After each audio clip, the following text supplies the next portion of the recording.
The wind off the prairie that October night had a sound to it that Maren Holloway would remember for the rest of her life. A thin metallic whine that came not from the air itself, but from the rusted blades of the windmill turning slow against the dark above her. She was 18 years old, 6 hours past being told to leave the only home she had ever known, and the suitcase at her feet held everything she owned in the world. If you're enjoying this story so far, don't forget to hit the like button and subscribe. Drop a comment telling me where in the world you're watching from. I love hearing from you. A change of clothes. A photograph of her mother in a wooden frame her father had since smashed against the kitchen doorframe. $43 in folded bills she had saved from grocery store coupons her stepmother never bothered to clip. A library card. A pocket knife her grandfather had given her on her 10th birthday before the cancer took him and took, with him, the last person in that house who had looked at her like she was a child and not a problem to be managed. She stood at the foot of the windmill on land she had been told that afternoon was hers, technically, legally. A parcel of 40 acres her grandfather had left her in a will nobody had bothered to mention until her father finally lost his temper and said it. Take your dirt then. Take your useless dirt and your useless windmill and get out of my house. So she had. She had walked the 7 miles down the county road with the suitcase banging against her knee, and now she stood in the dark looking up at a structure that had not pumped water in 30 years, a skeleton of weathered cedar and corroded steel that her grandfather had built in 1972 and that her father had not so much as glanced at in 2 decades. The farmhouse that had once stood beside the windmill was gone. Burned down, her grandfather had told her once, long before Maren was born, the year her own father turned 7. Nothing left of it now but a rectangle of foundation stones half buried in prairie grass, and a stone well with a rotted wooden cover. The windmill itself stood on what had been the far edge of the homestead, set apart on a low rise of ground, the kind of spot a careful man might choose so that the well water below would never be tainted by whatever ran off from the house. Her grandfather had been a careful man. He had been many things her father was not. Maren walked a slow circle around the base of the tower, the suitcase in one hand and a small flashlight in the other, the beam cutting weak circles through dry grass and rabbit holes, and the bones of what looked like a coyote that had crawled in here years ago to die. The wooden legs of the windmill were sunk into a square concrete pad, cracked now, weeds pushing up through the seams, and at the center of the pad was a steel hatch about the size of a kitchen table, bolted down with 8 rust-pitted bolts, and covered in so much dirt she would not have known it was there if she had not stubbed her toe on the raised edge. She knelt and brushed the dirt away with her hand, and the cold of the metal came up through her palm and into her wrist, and she did not know yet what she was looking at, did not know that her life had already changed, did not know that the wind moving across the prairie above her was carrying away the last of the girl she had been and leaving behind the woman she was about to become. She had been 12 years old the first time her stepmother told her she was not really part of the family. They had been standing in the laundry room, and Maren had asked, in the careful voice she had learned to use, whether she might be allowed to come along on the family vacation that year, a week at a lake in Minnesota that her stepmother's 2 boys had been talking about for months. Her stepmother had looked at her with the particular flat patience of a woman explaining something obvious to a slow child. "Honey," she had said, "you're his daughter, not mine, and that vacation is for my boys. You can stay with your Aunt Reba. You like Aunt Reba." Maren had not liked Aunt Reba. Aunt Reba kept 23 cats in a single wide trailer outside Ogallala and made Maren sleep on a couch that smelled like ammonia, and the smell had stayed in her hair for 3 weeks after she came home. But she had nodded because nodding was what you did in that house if you wanted dinner that night, and she had gone to Aunt Reba's, and the family had gone to the lake, and her father had come home with a tan and a bag of fudge for his stepsons and nothing for her. Not even the postcard he had promised. That was the year Maren stopped expecting anything from him, and it was also the year she started spending every Saturday she could at her grandfather's place out on the old county road, the small frame house he had moved into after he sold the farm. She would ride her bicycle the 4 miles each way, and he would have coffee for himself and hot chocolate for her, and he would tell her stories about her mother, who had died when Maren was 3. He would tell her about her mother as a little girl building forts out of hay bales. About her mother at 16 winning the regional spelling bee. About her mother at 24 in a white dress walking down the aisle of the Lutheran church in town with her face wet and her hands shaking, and the most stubborn, beautiful, alive look in her eyes that he had ever seen on any human being. Maren had memorized those stories.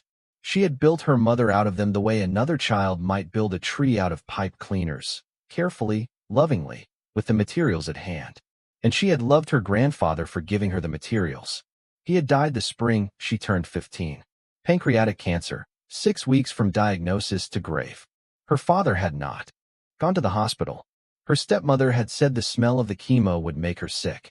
Maren had taken the bus into town every day after school and sat by her grandfather's bed and read to him from the Louis L'Amour westerns he liked. And on the last day, when he could no longer open his eyes, she had held his hand and felt his thumb move once against hers.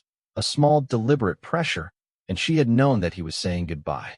He had been buried on a Tuesday in a cemetery on the edge of town, and her father had come to the funeral in a black suit that was too tight at the shoulders, and her stepmother had complained the entire drive home about the smell of the church flowers, and that had been the end of the only person in Maren's life who had ever looked at her like she was somebody. After that, she had retreated into herself. She had finished high school with grades that were neither good enough to draw attention nor bad enough to draw it. And she had worked 2 evenings a week and all-day Saturday at the diner on Highway 30, saving every dollar she made into a tin coffee can hidden behind a loose board in her closet because her stepmother had a habit of going through her things. She had a plan, a modest plan. She would graduate, work full-time through the summer, save enough for a deposit on a room somewhere, and by Christmas she would be gone. She would be free of that house and free of the small daily cruelties that had become so ordinary she sometimes forgot they were cruelties at all. The plan had been working. The coffee can had been getting heavier. She had been counting the weeks. And then her stepmother had found the coffee can. It had happened on a Saturday morning in October, the kind of bright, cold morning where the air felt like it had been washed clean by something. Maren had come home from her diner shift and walked into the kitchen and seen the coffee can sitting on the kitchen table with the lid off and the bills laid out in neat rows the way her stepmother arranged everything. And she had known before anyone spoke that the plan was over. Her father had been sitting at the table with his coffee and his Sunday face on. Her stepmother had been at the counter cutting an apple with the careful, slow motions of a woman who knew she was being watched. They had asked her where the money had come from, and Maren had said, truthfully, from her job. They had asked her why she had hidden it, and Maren had said, also truthfully, because she had been afraid it would be taken. Her stepmother had set down the knife. Taken, she had said. Taken by whom? And Maren, who had been tired for so long, who had been keeping her face still for so long, who had been performing gratitude and obedience for so many years in exchange for a roof and 3 meals a day and the privilege of being treated as a guest in her own home, looked her stepmother in the eye and said, by you. The silence after that had been long. Her father had stood up slowly. He had not raised his voice. He had not needed to. He had told her, in the calm conversational tone he used for serious business, that since she clearly believed she was being mistreated under his roof, she should perhaps consider whether his roof was the right place for her. He had told her that she was 18 years old now and legally an adult, and that the law no longer required him to feed her or shelter her, and that if she found the arrangements so intolerable, she was free to make other arrangements. He had told her that if she left, she would not be coming back, and that he would not be calling her, and that her stepmother and her stepbrothers would be relieved to have the extra space. And then, as an afterthought, as if he had just remembered something he had been meaning to tell her for years, he had said the thing about the windmill. Your grandfather, he had said, left you a piece of property. Out on the old county road past the irrigation ditch. 40 acres of nothing and a windmill that doesn't work. I had the paperwork mailed to AP.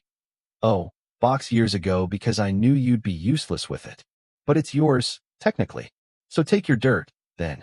Take your useless dirt and your useless windmill and get out of my house. Her stepmother had not looked at her. Her stepbrothers had stayed upstairs the entire time. Maren had gone to her room and packed the suitcase her grandfather had given her for her 16th birthday, the one with his initials still embossed in the leather under the handle. She had taken the framed photograph of her mother off the dresser, and her father had followed her into the room and seen the photograph and taken it from her hands and smashed it against the doorframe, the glass shattering across the hardwood floor in a sound like ice cracking on a pond. He had handed her back the photograph without the frame. He had said, "Get out." She had walked out the front door at 4 o'clock in the afternoon with the suitcase in one hand and the photograph in the other and $43 in her pocket. And she had walked the 7 miles down the county road to the parcel of land her grandfather had left her, and she had reached it just as the sun was going down behind the prairie, and she had stood at the base of the windmill in the gathering dark, and she had thought, with a clarity that surprised her, "All right then. All right. This is mine. This is what I have. I will start from here." She slept that first night in the open. There was no shelter. The foundation of the old farmhouse was just stones in the grass. The well was sealed. The windmill was a skeleton in the sky. She unrolled the thin jacket she had been wearing and laid it on the ground, and used the suitcase as a pillow and lay on her back and looked up at the stars, and the stars in Nebraska in October are a thing nobody who has not seen them can imagine. The cold came down through her shirt and into her ribs, and she shivered for most of the night and slept in pieces, 20 minutes at a time, the way an animal sleeps in territory that is not yet safe. Coyotes called somewhere off to the west. A truck passed once on the county road, its headlights sweeping briefly across the grass before it was gone. She thought about her father in his warm bed and her stepmother in hers and her stepbrothers in theirs, all of them inside walls, all of them under a roof, and she felt something hard settle in her chest. Not anger exactly, more like a decision. She would not go back. She would never go back. Whatever this land was, whatever it would give her or refuse her, she would make it work, because the alternative was a kind of dying she was no longer willing to do.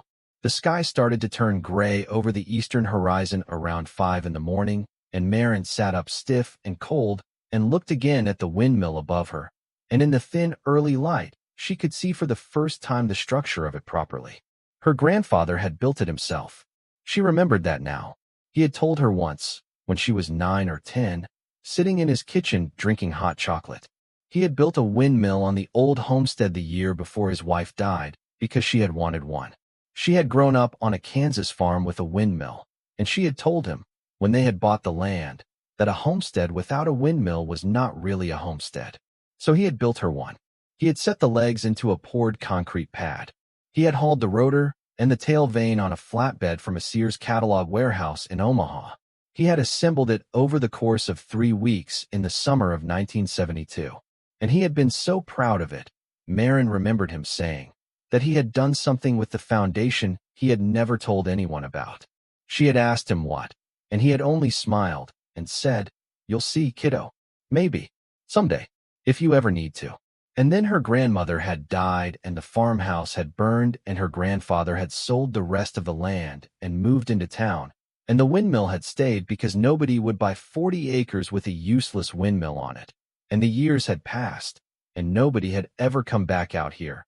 And now Maren was sitting in the grass at the foot of the thing he had built for the woman he loved. And the thing he had said came back to her with a force that made her sit up straighter. "You'll see, kiddo. If you ever need to." She got up. She walked to the concrete pad. She knelt down and brushed away the dirt and the dry grass and the years of accumulated prairie soil. And she traced with her fingertips the outline of the steel hatch she had stumbled across the night before. 8 bolts. Rust-pitted. The hatch was perhaps 4 feet by 3 feet, set flush into the concrete pad, and across its surface, almost worn smooth by weather, was a stamped letter she could just barely make out. An H, Holloway. She did not have the tools to open it. She did not have a wrench. She did not have anything but the pocket knife and her 2 hands, and the kind of stubborn that comes from being told all your life that you do not matter. She thought about walking to the road and trying to flag down a car. She thought about walking the 7 miles back into town. But she had no money for a wrench and no friend she could ask, and nobody in that town who would lend her so much as a glass of water if they knew she was a Holloway who had been kicked out by another Holloway. She sat on the edge of the concrete pad, and she thought. She thought for a long time. And then she remembered the old tool shed. Her grandfather, before he had moved into town, had run a small business doing odd repair jobs around the county, fixing tractors and rebuilding small engines and welding gates. And he had kept his tools in a metal shed on a piece of property he had rented from a neighbor about 2 miles up the road. After he died, the neighbor had told her father he could come collect anything he wanted from the shed. Her father had laughed and said he did not want any of that old man's junk. And the neighbor, who was an old man himself, had said, "Fine, suit yourself," and had locked the shed and left it. Maren remembered the conversation because she had been standing in the kitchen at the time and her father had not known she was there. She remembered the neighbor's name, Henrik Vossler. She remembered roughly where his farm was.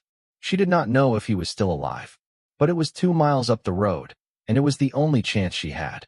She left the suitcase at the base of the windmill, covered with her jacket, and she started walking. Henrik Vossler was 81 years old, and when he opened his front door to find Maren Holloway standing on his porch in clothes that had clearly been slept in, he did not say anything for a long moment. He looked at her. He looked past her at the empty road. He looked back at her, and then he said, in a voice that was rougher than she remembered, "You're Carl's granddaughter." She nodded. He waited. She told him, in as few words as she could manage, that her father had asked her to leave and that she was staying out on her grandfather's old parcel, and that she needed to get into the shed if it was still there, because she needed a wrench, just a wrench, and if he would let her borrow one she would bring it back the same day. Henrik Vossler looked at her for another long moment. His eyes were a pale, watery blue, and there was something in them she could not read. And then he stepped back from the door and said, "Come in. You haven't eaten." He fed her eggs and toast and coffee at his kitchen table while his old dog, a yellow lab, named Mick, lay across her feet under the table and warmed them. He did not ask her questions. He did not give her a speech. He let her eat. When she was finished he stood up and put on a barn coat and said, "The shed is around back. Your grandfather's tools are still in there. Far as I know, nothing has been touched since he passed. He had wanted me to look after the place until family came for it, and family never came. So I just kept paying the lot rent. Took a little out of the Social Security every month. Wasn't much." She could not speak for a moment. She tried. She tried to thank him. She could not get the words past her throat. He saw it, and he waved a hand. "Come on," he said. "Let's get you what you need." The shed was the size of a small garage, and the inside of it was a museum of her grandfather's working life. Pegboards on every wall hung with hand tools so carefully arranged that the outlines of each tool had been drawn on the wood behind it in black marker so that anything missing or out of place was immediately obvious. A workbench down one side with 3 vices mounted at different heights. A welding setup in the corner under a tarp. Toolboxes stacked floor to ceiling on metal shelving, each one labeled in her grandfather's blocky handwriting. Wrenches, sockets, electrical, plumbing, automotive, carpentry. Maren stood in the doorway and felt something in her chest crack open in a way she had not expected, and she put her hand on the doorframe to steady herself. Henrik Vossler did not look at her. He pointed at the shelving. "Wrenches in the red one," he said. "Take what you need. You can bring it back when you can.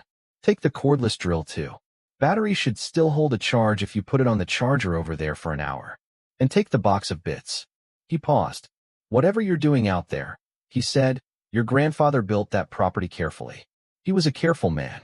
If something doesn't open easy, don't force it. Take your time." She nodded. She could not speak. He turned and walked out of the shed and left her alone with her grandfather's tools, and she stood there in the dim light for a long time, looking at the outlines on the pegboards, and she felt for the first time since her father had handed her the broken frame of her mother's photograph that she was not entirely alone in the world. She walked back to the windmill with a canvas bag heavy enough to ache her shoulder. Wrenches of 3 sizes. The cordless drill, freshly charged. A box of bits. A small pry bar. A roll of penetrating oil her grandfather had labeled with a strip of masking tape and a date in 2009. A pair of work gloves that were 2 sizes too big for her hands, but better than no gloves at all. She knelt at the hatch, and she went to work. The bolts had been in the concrete for over 50 years, and they did not want to come out. She sprayed the penetrating oil and waited 15 minutes, and tried the first bolt with the wrench, and it would not move. She sprayed it again and waited again and tried again and felt it give, just a millimeter, just the smallest shift in the threads, and then another, and then it was turning, slowly, grinding, but turning. The bolt came out. She set it on the concrete beside her. 8 bolts. She did the second one. It took her an hour. She did the third one. Her hands were bleeding inside the work gloves by the time she got to the fourth, the skin of her palms raw from gripping. But she kept going because she had no choice, and because the work was the first thing in days that felt like it was hers. By early afternoon, she had 4 of the bolts out. The wind picked up. The blades of the windmill turned slow above her, a sound like an old bicycle wheel. By late afternoon, she had 6. By the time the sun was getting low and the light was going golden across the prairie, she had all 8 bolts in a small pile on the concrete beside her, and she sat back on her heels and looked at the hatch, and the hatch did not move. It had been sealed for half a century, and it was not going to open just because the bolts were gone. She wedged the pry bar into the seam along the edge, and she leaned on it with her whole body weight, and slowly, with a sucking sound like a jar lid finally giving, the hatch came up off the concrete, and a smell came out of the dark beneath it that was old and dry and clean, the smell of a place that had been sealed against weather and time. And Maren Holloway, 18 years old, disowned that morning by the only family she had, looked down into the darkness her grandfather had hidden under a windmill in 1972, and she said, out loud, into the wind, "What did you do, Grandpa?" She did not have a real flashlight. Her small one was nearly dead. She lowered it into the opening on its lanyard, and the beam picked out the top of a wooden ladder bolted to the side of a shaft that went down further than her light could reach. She could see the ladder was made of treated lumber, the kind used for outdoor structures, and the bolts that held it to the concrete shaft were stainless steel and showed no rust at all. Whoever had built this had built it to last. She thought for a moment about whether she should climb down. She thought about whether the air down there was breathable. She thought about whether anyone in the world knew where she was, and the answer was no. Nobody knew. Nobody was coming to look for her. And if she fell and broke her leg at the bottom of a 50-year-old shaft beneath a windmill on a 40-acre parcel of nothing, she would die there. And then she thought, I am dying anyway up here. I am dying slow, of a kind of life that has been killing me since I was 3 years old. And she put her foot on the top rung of the ladder, and she climbed down. The shaft was maybe 12 feet deep, lined with concrete, and at the bottom it opened into a chamber. She stepped off the ladder onto a concrete floor, and she swung the dying flashlight around her in a slow circle, and what she saw was a room. A room. Underground. Beneath the windmill. The room was perhaps 15 feet square, with a ceiling she could just touch with her hand if she stretched. The walls were poured concrete, smooth, lined at the top with what looked like a kind of insulation. The air was cool and dry and smelled faintly of cedar. Along one wall stood a row of wooden cabinets, the kind you might see in an old country bank, with brass fittings and small drawers. Along another wall was a workbench with a kerosene lamp on it, and a jar of matches and a tin canister labeled in her grandfather's handwriting lamp oil, "Do not tip." Along the third wall, the wall farthest from the ladder, stood 3 steamer trunks of the kind people had used to travel by ship before there were airplanes, leather and brass and dark wood, each one about the size of a large suitcase. And on the floor in the center of the room, on a low wooden platform, was a fourth object, larger than the trunks, a wooden crate roughly the size of a coffin, banded with iron straps, the wood darkened with age, and on its lid burned into the wood with what must have been a hot iron was a single word. Holloway. Maren Holloway stood in the middle of the room and shook. She shook from the cold, and she shook from the exhaustion of the bolts, and she shook from something else she could not have named, a kind of trembling recognition, a sense that she had crossed a line she could not uncross, and that her life from this moment forward would have to account for whatever was in this room. She made her way to the workbench. She lit the kerosene lamp with the matches in the jar. The lamp caught easily, the wick still soaked with old oil, and the room filled with a soft yellow light that pushed the shadows back into the corners and let her see, for the first time properly, where she was. The cabinets along the first wall, the bank-style cabinets with the small brass-fitted drawers, were labeled. Each drawer had a small cardstock label held in a brass frame. The labels were in her grandfather's handwriting. Certificates. Currency US. Currency foreign. Numismatic 1. Numismatic 2. Numismatic 3. Philatelic. Private papers. She did not yet know what numismatic meant. She did not yet know what philatelic meant. She would learn. She would learn many things. But standing there in the lamplight, 18 years old, hands bloody inside borrowed gloves, she pulled open the first drawer she came to, the one labeled Currency US, and inside it, stacked in flat archival sleeves, were what looked like the contents of a bank vault. Brick after brick of bills. Not modern bills. Old bills. The kind with red seals and blue seals and the faces of presidents she had not seen on money before. 20s from the 1920s. Hundreds with portraits she did not recognize. Larger denominations she had not known existed at all. Bills the size of small envelopes, with serial numbers and engraved borders, gold certificates, silver certificates, things her grandfather had collected and stored and labeled with the careful patience of a man who knew exactly what he had. She closed the drawer with the careful, slow motion of someone who is afraid of waking something. She turned to the steamer trunks. The first one was not locked. She lifted the lid. Inside, wrapped in tissue paper and stacked in shallow trays, were coins. Hundreds of coins. Maybe thousands. Gold coins. Silver coins. Coins of bronze and copper that caught the lamplight and threw it back at her in colors she had not known coins could be. She closed the trunk. She turned to the wooden crate in the center of the room, the one with Holloway burned into its lid, and she stood looking at it for a long time, because she had the sense, the unshakable sense, that whatever was in this crate was different from the rest, that the rest was wealth and the crate was something else. The crate was the thing her grandfather had wanted her to find. The crate was the reason he had said, "You'll see, kiddo. Maybe. Someday. If you ever need to." She knelt at the crate. The iron straps were held shut by a single brass clasp. She lifted the clasp. She lifted the lid. And in the lamplight, in the underground room beneath her grandfather's windmill, on the night she had been disowned, and the morning after she had slept on the bare ground, Maren Holloway looked down into the crate her grandfather had left her, and she began, very quietly, to cry. Inside the crate, laid in neat rows on a bed of cedar shavings that smelled like the inside of a oak chest, were letters. Hundreds of letters, bound in bundles with twine, each bundle labeled in her grandfather's handwriting with a year and a name. The first bundle she lifted was labeled Jean 1969 to 1974. Jean had been her grandmother's name. She set the bundle aside, gentle, the way you set down something living. The next bundle was labeled Daniel 1975 to 1989. Daniel had been her grandfather's brother, the one who had gone to Vietnam and not come back the same. The next was labeled Elizabeth 1990 to 2007. Elizabeth had been her mother, who had died when Maren was 3, whom she had never properly known, whom she had built out of her grandfather's stories the way other children built tree forts out of pipe cleaners. There was a bundle of letters from her mother. There was a bundle of letters from her mother, bound in twine, going back almost 40 years.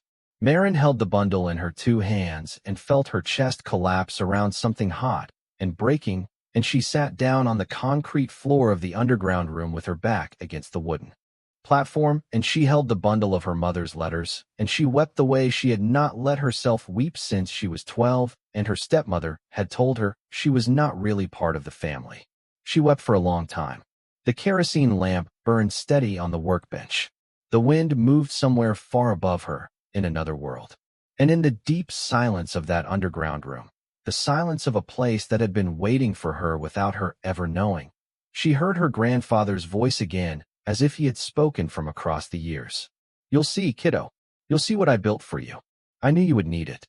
I knew even then." She did not yet know what any of it was worth. She did not yet know that the bills in the bank cabinets were a collection that would be appraised at over $15 million by the end of the following year. She did not yet know that the coins in the steamer trunks were worth more than the bills. She did not yet know that the contents of the third trunk, which she had not yet opened, were rarer and more valuable than the first 2 combined. She did not yet know about the safety deposit boxes in 3 different cities that her grandfather's lawyer would, 6 months from now, finally be able to release to her. She did not yet know that the total value of what her grandfather had hidden under the windmill and in the boxes was just over $190 million. She did not yet know any of that.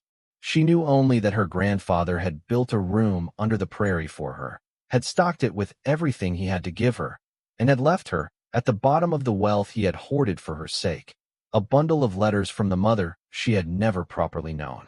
And she knew, with the certainty of a person who has been very alone for a very long time, and has suddenly understood that she was not as alone as she thought, that whatever happened next, however hard the road, however slow the climb, she was going to be all right. The wind moved in the dark above her. The blades of the windmill turned.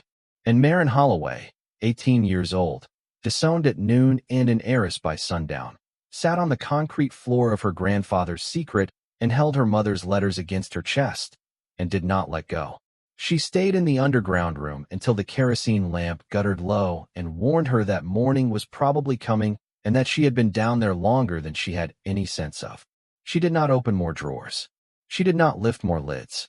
She did one thing only, after she had cried herself out, and that was untie the twine on the bundle marked Elizabeth 1990 to 2007 and lift the first letter off the top. The envelope was addressed in her mother's handwriting to her grandfather at his old farm address, postmarked April 1990. Her mother would have been 22 then, not yet married, not yet a mother herself. Maren did not read it. She held it. She pressed the paper to her cheek for a long time the way you might press a photograph of someone you had lost. Then she put it back on top of the bundle and retied the twine and set the bundle carefully back in the cedar shavings and closed the crate. She would read them later. She would read every one of them.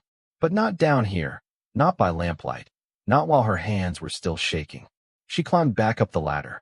She lowered the steel hatch back into the concrete pad, and she set the 8 bolts loosely in their holes without tightening them, because she was not going to leave the room sealed, but she was also not going to leave it gaping open to anyone who might happen across the property. She covered the hatch with a tarp she found in Henrik Vossler's bag of borrowed tools, weighted the corners with stones from the old foundation, and spread dry grass and a few tumbleweeds over the top of the tarp until the concrete pad looked, from any distance at all, like nothing more than a forgotten slab beneath a forgotten windmill. The sky over the prairie when she came up was lavender shading into pink, and the air was cold enough that her breath made shapes. She walked away from the windmill and stood at the edge of the old foundation and looked out at the 40 acres of dry grass and rabbit holes and low rises that were now, in a way her grandfather had clearly intended, the most important 40 acres of land in the state. She thought, very calmly, that she had a problem. Not a bad problem. A real problem. The problem was that she was 18 years old. She had $43. She had no permanent address. She had been disowned the previous day by a man who had legal experience with paperwork and a temper that had once put a hole in the kitchen wall behind the refrigerator, and she had discovered, beneath her own legally inherited property, what appeared to be a fortune of unknown size which she did not yet know how to value, how to protect, how to liquidate, or how to keep from being taken from her the moment word of its existence reached the wrong ears. The problem was also that she did not yet know whether anything in the room was technically hers. The land was hers, yes. The will had been clear. But the contents of the room beneath the land were a different question, a question of law she did not understand, and she suspected, from the careful way her grandfather had hidden it, that he had understood the question very well. She picked up the suitcase. She walked back up the county road to Henrik Vossler's farm. Henrik was sitting on his front porch when she came up the drive. He had a cup of coffee in his hand, and the yellow lab Mick was lying at his feet. And when Maren stopped at the bottom of the porch steps, he looked at her for a long moment over the rim of the cup, and then said, "You look like you've seen a ghost." She tried to think of how to answer him. She tried to think of whether she should answer him at all. She had no friends in the world. She had no living family who cared whether she lived or died. She had an 81-year-old neighbor she had met for the first time the day before, who had fed her eggs and lent her grandfather's tools, and who had paid lot rent on a tool shed out of his Social Security check for 3 years without anyone asking him to. She thought of all the things her father would have said about trusting a stranger. She thought of how little her father's advice had ever been worth. She climbed the porch steps and sat down in the wicker chair across from him, and she said, "Mr. Vossler, I think I need help, and I don't know who else to ask." Henrik Vossler did not move for a long time. He sipped his coffee. He looked out at the road. Then he said, "Your grandfather was the best man I knew in 50 years on this prairie. He saved my farm in 1987 when the bank came for the back 40, and I couldn't make the note. He drove into town, and he signed a note of his own, and he handed the money to the loan officer, and he told me to pay him back when I could and never to mention it again to anyone. I paid him back over 11 years. I never missed a month. I never thanked him properly because he wouldn't let me. He just nodded and took the cash and put it in his shirt pocket, and we'd talk about the weather." He paused. "So whatever you need," he said, "you ask. I owe a debt I never finished paying." She told him. She told him in pieces, in the order things came to her, sitting on his porch in the cold pink morning while the dog Mick lay across her feet, and the coffee in her hands went cold because she could not remember to drink it. She told him about the hatch and the bolts and the ladder. She told him about the cabinets with the bank-style drawers. She told him about the bricks of old currency and the trunks of coins and the crate with Holloway burned into the lid and the bundles of letters and the bundle from her mother. She did not tell him she had cried. She did not need to. Henrik Vossler set down his coffee cup and put his weathered hands on his knees, and he sat with his head down for so long that she began to wonder if she had said something wrong. Then he said, without looking up, "Did Carl ever tell you what he did before he was a farmer?" She said no. Henrik said, "Your grandfather was a coin dealer. He had a small shop in Omaha from 1955 to 1968. He sold it when your grandmother decided she wanted to come back to the homestead and run cattle. He kept dealing privately for the rest of his life. He never advertised. He never put a sign out. People came to him by word of mouth, the kind of people who had inherited a collection from a great-uncle or who had bought something at an estate sale and didn't know what they had. He bought things people didn't know how to value, and he sold them to people who did. And he kept the best pieces for himself because he loved them, and because he said a coin or a banknote was a small piece of human history that ought to be respected." He paused. "I knew he had a collection. Everyone in this county who knew him at all knew he had a collection. But nobody ever saw it. He told me once, years ago, that he had it in a safe place where it would do somebody some good someday. I assumed he meant a bank. I should have known better. Carl never trusted banks for the important things. He trusted concrete and steel and his own two hands." Henrik finally looked up at her. The pale watery blue of his eyes had gone sharp. "Maren," he said, "do you know what your grandfather is likely to have collected?" Maren shook her head. Henrik said, "Gold coins from the 1800s. Silver dollars from the 1870s and earlier. Large-size United States currency from before 1928, which is the kind that's the size of an envelope and worth more than its face by orders of magnitude depending on the issue. Confederate currency. Foreign banknotes from before the World Wars. Stamps, possibly. He was less of a stamp man, but he had friends who were. Possibly other things. Numismatic is the word for coin collecting. Philatelic is the word for stamps. If those drawers are labeled the way you say they are, your grandfather left you a collection that has been spoken about in this state in low voices for 30 years by people who knew it existed and never knew where he kept it." Maren said, "The bills I saw 20s with red seals on them. I saw 100 with a face I didn't recognize. I saw bills that were bigger than my hand." Henrik closed his eyes for a moment. "20s with red seals," he said, "are United States notes from before 1934. If they're in good condition, they're worth between $300 and $3,000 apiece, depending on series. The 100 you saw with the face you didn't recognize might have been Benjamin Franklin on a series from the 1890s, in which case we are talking about $10,000 apiece for a worn one and many multiples of that for a clean one. The bills bigger than your hand are large-sized notes." He stopped. "Maren," he said, "how many bricks did you see in that one drawer alone?" Maren thought about it. "Maybe 20, she said. "Maybe 30, stacked flat in those plastic sleeves." Henrik said, "And there were other drawers. Many other drawers. Coins as well. Coins and stamps and trunks." He stood up slowly, the way old men stand. "We need to be careful," he said. "We need to be very, very careful. Because if your father gets even a whisper that any of this exists, he is going to come for it. And he will bring a lawyer. And the lawyer will know things you and I do not know about how to take a piece of land off a young woman who has no money to fight back." She stayed with Henrik Vossler that morning and most of that day. He made her sleep first. He put her in his daughter's old bedroom, his daughter who had moved to Denver 20 years ago and called him on Sundays, and whose room he had kept clean and made the bed in for 2 decades on the chance that she might come home. And Maren slept for 9 hours in a real bed with a quilt over her and the dog Mick at her feet. And when she woke up, it was late afternoon, and the light through the curtains was the gold of a Nebraska October, and she lay for a long time before she got up, because the bed was so soft and the quilt smelled so much like her grandmother's house, which was a smell she had not known she remembered, that she did not want to move and risk losing the feeling. When she finally got up, Henrik had made stew.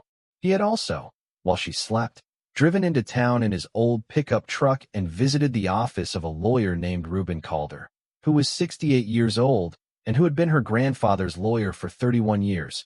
And Henrik had said almost nothing to him except that Carl Holloway's granddaughter had come into her inheritance and was on the property, and that she might be needing legal assistance soon, and that no one else was to know about it, and that if Reuben Calder remembered Carl Holloway at all, he would understand exactly what was being asked of him. Reuben Calder had remembered. Reuben Calder had said he would clear his Wednesday morning and come out to the property himself if Maren would have him, and that he would bring nothing with him but a notepad and a pen, and that he would charge her no fee until and unless she instructed him to begin formal work on her behalf, and that this was a thing he had agreed with Carl Holloway to do, in a conversation that had taken place in his office in 2013, at which time Carl had written him a check for $10,000 and told him to keep it on retainer against the day the granddaughter came calling. The retainer had been sitting in Reuben Calder's trust account for 11 years. Henrik told her all of this over the stew, his face giving nothing away, and Maren put down her spoon halfway through and pressed her hands to her face and could not speak for a while. He had known. He had known. Her grandfather had known, years before he died, that she would need help, and he had paid for the help in advance. And he had said nothing to her about it because she had been too young and because telling her would have put her in danger inside her father's house. He had built the room. He had paid the lawyer. He had kept the secret. He had trusted that she would find her way to him in the end. Henrik let her cry. He passed her a paper napkin from the holder on the table, and he ate his stew quietly, and he did not pretend not to see. If you're hooked on this story, make sure to subscribe and turn on notifications so you never miss an upload. Your support means everything and helps me bring you more emotional stories like this one. Reuben Calder came on Wednesday morning at 9 in a brown Buick that had been kept clean to a degree that suggested its owner regarded the maintenance of his vehicle as a form of moral practice. He was a tall, thin man with a closely trimmed white beard and the kind of slow, careful speech that lawyers in small towns develop after decades of explaining complicated things to people who do not have the vocabulary for them. He met Maren on Henrik Vossler's porch, shook her hand with a grip that was firm without being theatrical, and asked her, as his first question, what she had eaten that morning. She said toast and an egg. He said good. He said that important conversations should not be had on empty stomachs. Then he asked her to tell him, in her own words, exactly what had happened in the last 4 days, from the moment the coffee can had been found on the kitchen table to the moment she had closed the hatch on the underground room. She told him. She left nothing out. She told him about her stepmother and the bills laid in rows. She told him about her father's quiet voice and the photograph smashed against the doorframe. She told him about the 7-mile walk and the night in the open. She told him about the bolts. She told him about the cabinets and the trunks and the crate with Holloway burned into the lid. She told him about her mother's letters. Reuben Calder listened without writing anything down. When she was finished, he sat for a moment with his hands folded in his lap, and then he said, "All right. Here is where we are. Your grandfather, in the will I drafted for him in 2013 and updated in 2017, left to you, Maren Eleanor Holloway, the 40-acre parcel and all improvements thereon." The phrase he used was, and I quote from memory because I drafted it, "all improvements thereon and all chattels personal located on or beneath the said parcel as of the date of my death." The phrase chattels personal located on or beneath the said parcel was an unusual phrase. I asked him about it at the time. He told me it was important to him that the language be precise. He did not explain why. I assumed he meant farm equipment or some collection in a barn. I did not press him because Carl Holloway was not the kind of man you pressed. Reuben Calder paused. "Now," he said, I understand why he wrote it that way. He understood. He understood that a court might someday be asked to determine whether something hidden in a vault beneath the land was conveyed with the land, or whether it constituted some separate estate. He wrote language that made the conveyance airtight. Anything on or beneath the parcel as of his death was, by the express terms of his will, transferred to you, in fee simple. Maren did not understand all of the words. Reuben saw it on her face, and he slowed down. It means, he said, that whatever is in that room is yours. Legally, completely, with no ambiguity. The will was filed with the county on the date of his death. The will was probated and closed 3 years ago without contest. The land transferred to you on your 18th birthday under a trust one have been administering since his death. I sent the deed to a post office box your grandfather had set up for that purpose. I sent the property tax notices to the same box. I have been paying the property taxes out of the retainer he left, by the way, since 2021. The land is yours, free and clear, with no liens, no claims, no encumbrances. Anything on it or beneath it is also yours. Your father has no legal claim to any of it. None. Maren felt something steady in her chest. Reuben Calder watched her face. He said, "Your father is going to try to claim it anyway." Maren said, "I know." Reuben said, "He will threaten you. He will tell people you are mentally unstable. He will say you stole the contents of the room from his late father's estate. He will try to argue that your grandfather promised the collection to him verbally, or that the will was the result of undue influence, or that you somehow manipulated an old man. He will produce witnesses. Your stepmother, her 2 boys, possibly other people in town who owe him money or favors. He will not have a case. He will have a story. The story does not have to be true to be expensive to defeat." Reuben Calder paused again. He said, "This is why we are going to do things in a particular order, and we are going to do them quietly, and we are not going to tell anyone anything at all until I tell you it is safe to." The order was this. First, the contents of the underground room would be inventoried. Not by Reuben. Not by anyone in the county. Reuben had a contact, a man named Avram Steinmetz, a numismatist who ran an appraisal firm out of Kansas City and who had worked on 3 estates Reuben had handled over the years, including one collection that had ended up at the Smithsonian. Avram was discreet. Avram had signed non-disclosure agreements before.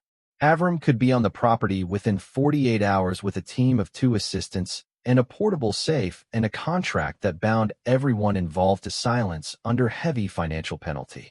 The collection would be inventoried, photographed, appraised in writing, and the most valuable pieces would be removed from the underground room and placed in a bonded vault in Kansas City under Maren's name. The remainder, the bulk of currency and coin that was less individually valuable, would stay in the room for the moment under additional security Reuben would arrange. Second, the letters in the crate would not be moved or touched by anyone but Maren. Those were not property in any meaningful legal sense. Those were her family. Third, before any of this happened, Maren needed to establish a residence and a bank account in her own name in a town other than the one her father lived in. Reuben recommended Lincoln, 2 hours east, where a colleague of his could help her with paperwork and where she would not be recognized. Henrik Vossler said he would drive her. Fourth, and Reuben paused on this. Fourth, when the time came to file the necessary disclosures, when she eventually had to declare income from the sale of any portion of the collection or pay tax on it, or do any of the public things wealth required, her father would find out. There was no way to keep it from him forever. The estate filings were public record. The property records were public record. Sooner or later, somebody at the courthouse or the bank or the IRS or a sale at a coin auction would say a name, and the name would travel, and her father would come. Reuben wanted her to be ready when he did. He wanted her to be ready in particular ways. He wanted her to have a residence in her name. He wanted her to have a bank account she controlled completely. He wanted her to have a documented inventory and appraisal of the contents of the underground room, dated and notarized, so that no later claim of theft or substitution could be made against her. He wanted her to have, if at all possible, a sworn statement from at least one neutral party as to the condition of the property when she first arrived on it. He suggested that Henrik Vossler might be willing to give such a statement. Henrik Vossler nodded once. "Yes," he said. "Anytime."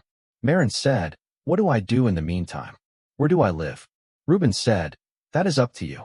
There is enough in the retainer to put you in a hotel for a month. There is also," he said, looking at her with the careful neutrality of a lawyer who is about to say something personal, "there is also, if you would consider it, a small house in town that belongs to your grandfather's estate which was never disposed of because your grandfather never told me what to do with it, and the will did not specify. It is the house he lived in for the last 10 years of his life." Maren remembered the house. It was a small frame bungalow on a quiet street 4 blocks from the diner where she had worked. It had 2 bedrooms and a screened porch and a kitchen where she had drunk hot chocolate every Saturday for years. It had been sitting empty since her grandfather had died. She had not known anyone owned it. She had assumed it had been sold and the money had gone somewhere. Reuben Calder said he didn't want to sell it. He paid the property taxes on it through me out of the same retainer. He said someday I might know who to give it to. He didn't specify. I think we both know who he meant. Maren put her hands over her face. Henrik Vossler stood up and walked to the kitchen and came back with a glass of water and set it in front of her. Reuben Calder waited. After a long time, Maren took her hands down and said, "I would like to live in his house." Reuben Calder said, "Then live in his house. The keys are in my office. We will draw up the paperwork to transfer it formally next week. In the meantime, it is yours by every measure that matters." She nodded. She could not speak. Reuben Calder said, "Your grandfather did not leave you a fortune, Miss Holloway. He left you a future. The fortune is the means. Try to remember that." Then he gathered his pad and his pen, neither of which he had used at all, and he stood up and he said, "I will be in touch." He nodded to Henrik. He walked down the porch steps and got in his brown Buick and drove away. Avram Steinmetz arrived on Friday morning. He was a man in his late 50s with dark eyes behind thick glasses and a quiet manner and a habit of holding objects up to the light with the careful patience of a watchmaker. He brought 2 assistants, a young woman named Devorah who carried a laptop and a digital camera, and a tall, quiet man named Curtis who carried 2 large cases of archival materials and a handheld metal detector and a UV light. They came in a white panel van with no markings, and they parked it inside the perimeter of the property well off the county road where it could not be seen from passing traffic, and they spent the entire weekend in the underground room while Maren sat on a folding chair Henrik had brought from his shed and watched in silence. They did not chatter. They worked the way surgeons work, in quiet coordination, passing objects between them with gloved hands, and labeling each item with archival tags, and photographing each item against a neutral background, and entering each item into a database on the laptop. By Saturday afternoon, Avram Steinmetz had stopped speaking for stretches of an hour at a time, because, he said later, he could not think of anything to say that would not sound ridiculous in his own ears. The collection was larger and more refined than any private collection he had personally examined in 30 years of work. Among the United States large-size notes, he found 3 examples of an 1882 gold certificate in a state of preservation he had not previously seen outside an institutional collection. He found a complete set of Confederate currency in a state that was, by his estimation, better than the set held by the Museum of the Confederacy in Richmond. He found, in the 3rd steamer trunk, the one Maren had not opened that first night, a flat archival box containing a sheet of 25-cent stamps from 1869, a sheet, intact, with no separations, which by his estimation might be the finest such sheet in private hands anywhere in the world. He found a small leather pouch in a velvet bag in the bottom of the 2nd trunk that contained 22 gold coins he could not at first identify, and which, after several hours of careful examination, he tentatively dated to the 2nd century of the Roman Empire, a small but genuinely significant numismatic collection of Roman aurei in fine condition that her grandfather had kept, for whatever private reason, separate from the rest. He found, in the cabinets along the wall, a complete run of every United States silver dollar issued between 1794 and 1935, in conditions ranging from very fine to mint state, with the rarest dates represented in multiple examples. He found a presentation set of St. Gaudens double eagles. He found a Carson City silver dollar in mint state. He found things he did not write down in the inventory until he had checked them 3 times because the values were so substantial that he did not want to commit to them without certainty. He worked through Sunday with Devorah and Curtis taking turns sleeping in the panel van. By Sunday evening, he had completed the inventory of the trunks and cabinets. He had not yet touched the crate with Holloway burned into the lid because Maren had asked him not to. The crate was personal. The crate would stay closed until she was ready to open it again, on her own terms. Avram Steinmetz packed up the most valuable pieces, those individually worth more than $50,000 apiece, into a series of small archival cases. There were many such cases. He loaded them into a portable safe that bolted to the floor of the panel van.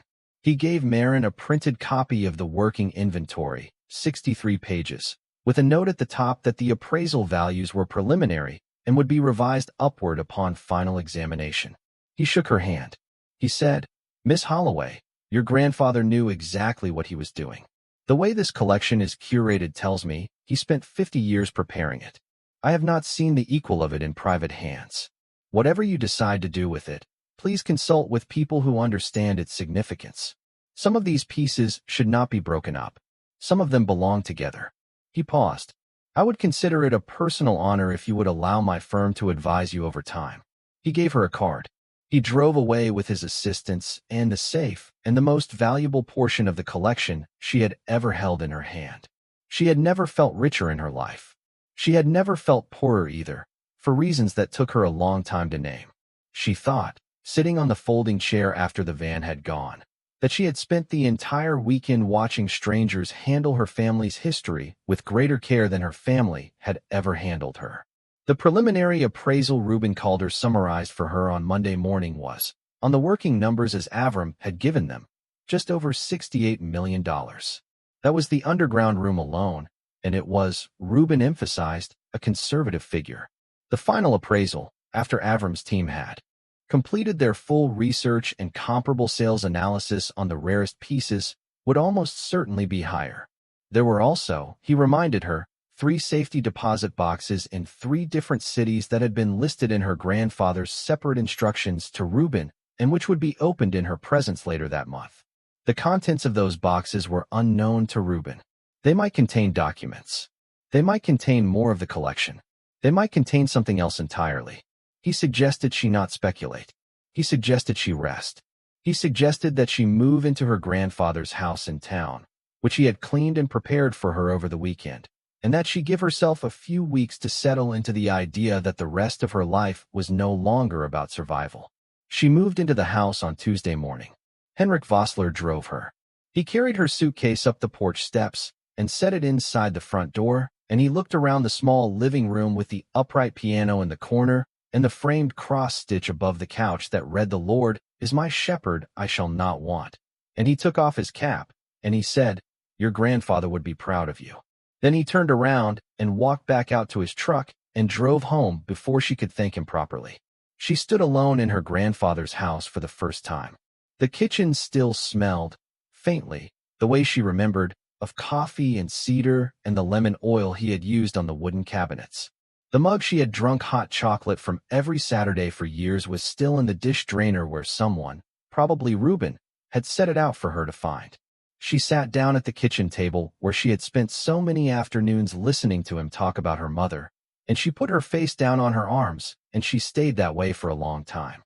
The story got out on a Thursday morning, 11 days after she had moved into the house. It got out because of a coin. Avram Steinmetz had, with Maren's permission, consigned a single piece from the collection to a regional auction in Omaha as a test of the market, an 1804 silver dollar of a known variety that her grandfather had kept in the second steamer trunk wrapped in a square of black velvet. The coin sold for $1,400,000 to a buyer in California, and the sale was reported in the trade press. And a stringer for the Omaha World Herald who had a relative in the auction house picked up the rumor that the coin had come from a previously unknown collection in western Nebraska, and the stringer made calls, and the calls eventually got to a local newspaper editor in the county Maren lived in, who put a small item on page 7 of the Thursday edition under the headline "Local Estate Yields Record Coin Sale." The item did not name Maren. It named her grandfather. It mentioned the parcel of land near the old county road. It mentioned, by name, the law office of Reuben Calder. Her father read the item before lunch. He came to the door of her grandfather's house at 3 in the afternoon. He did not knock. He banged. He banged with the flat of his hand on the wooden door and shouted her name into the front room. And the sound of his voice through the door brought back every bad afternoon of her childhood at once. And for a moment, just a moment, Maren stood frozen in the kitchen with the dish towel in her hand and felt the old reflex rise in her chest. The reflex to make herself small, to go quiet, to apologize for occupying space. Then she thought about her grandfather at the kitchen table where she was standing, sliding a mug of hot chocolate across to her, smiling at her over the rim of his own cup. She set the dish towel down. She walked to the front door. She opened it. Her father stood on the porch. He was wearing the same jacket he had been wearing the day he had thrown her out. His face was red the way it went when he was angry, which was the same red it went when he was embarrassed, two states that for him had always been close to identical. Her stepmother stood at the bottom of the porch steps with her arms folded. The two stepbrothers were not present. Her father said, "You have something that belongs to me." Maren said, "No, I don't." He said, "Your grandfather's collection. The coin. The newspaper says the coin sold for $1.5 million. Where did that come from?" Maren said, "You should ask Mr. Calder." Her father said, "I am asking you." Maren said, "I'm telling you to ask Mr. Calder." Her father took a step forward. Her stepmother, at the bottom of the steps, said his name once, quietly. Her father stopped. Maren said, "You told me to take my dirt and go. I took it. I went. Whatever's on it is mine now. The law is clear about it. Mr. Calder has explained it to me. If you have questions, take them to him." Her father said, "I am your father." Maren said, "You are the man who threw my mother's photograph against the kitchen doorframe. You are not anything else to me. Get off this porch. Get off my porch." The word "my" landed between them with a weight that surprised both of them. He stared at her. He had not, she realized, ever heard her use that word in that way in her life. She had never had a thing she could call hers. She had it now. He took a step back. He turned. He walked down the porch steps and past her stepmother without looking at her and got into the truck and drove away. Her stepmother stood at the bottom of the steps for a moment longer. Then she said, "You ungrateful little." She did not finish the sentence. She turned and followed her husband down the walk to the curb and got in the truck on the passenger side, and the truck drove away, and Maren closed the door of her grandfather's house and locked it and sat down on the floor in the entryway with her back against the door, and she shook for 45 minutes. Then she got up. She picked up the phone. She called Reuben Calder. She told him what had happened. Reuben said, "I expected it sooner. Your father is more patient than I gave him credit for. He has been planning. He has spoken to a lawyer in town named Eldon Marsh. Marsh is a competent man, and he is also a man your father has retained on past matters, and he will know how to file the kind of nuisance suit that costs you money to defend even when it has no merit." Maren said, "What do I do?" Reuben said, "You do nothing. I file 3 things tomorrow morning. The first is a notarized declaration of the inventory of the underground room as documented by Avram Steinmetz, sealed in our custody, with copies lodged at the bank in Lincoln. The second is a motion for a restraining order based on your father's conduct today, supported by an affidavit from you and any neighbor who saw or heard him at your house. The third is a public notice in the county legal record affirming your sole and uncontested ownership of the parcel and its improvements and contents under the terms of the will. After those are filed, your father's options narrow considerably. He can sue. I expect he will. I expect his suit will be dismissed within 90 days. In the meantime, Henrik Vossler is going to spend a few nights on the property to watch the windmill, and I am going to send a man from Lincoln to install a security system at the house. You are going to be all right, Miss Holloway. We have prepared for this. He prepared for this. Trust him." Maren said, "All right." She hung up the phone. She sat at her grandfather's kitchen table. She put her hands flat on the wood. She breathed. The lawsuit came 8 days later. It was, as Reuben had predicted, a nuisance suit, filed by Eldon Marsh on behalf of her father, alleging that Carl Holloway, in the last years of his life, had been subject to undue influence and diminished capacity, that the will of 2017 did not reflect his true intentions, that the proper heir to any collection of personal property of significant value was his only living son, and that the conveyance of the 40-acre parcel and its contents to a minor child who had been residing in the household of said son ought to have been treated as an asset of the household and not a separate gift to the granddaughter. The suit was 21 pages long. It cited cases that did not apply. It included 2 affidavits, one from her stepmother and one from a man Maren did not recognize who claimed to have spoken to her grandfather in 2016 and to have heard him express the intention to leave everything to his son. The affidavit from the man Maren did not recognize was, when Reuben investigated, signed by a person who had been deceased for 3 years at the time the affidavit was supposedly executed, a problem Reuben took particular pleasure in noting in his response. The suit was thrown out of court 11 weeks later, with prejudice, and the judge in his order made several pointed observations about the quality of the affidavits and the conduct of counsel.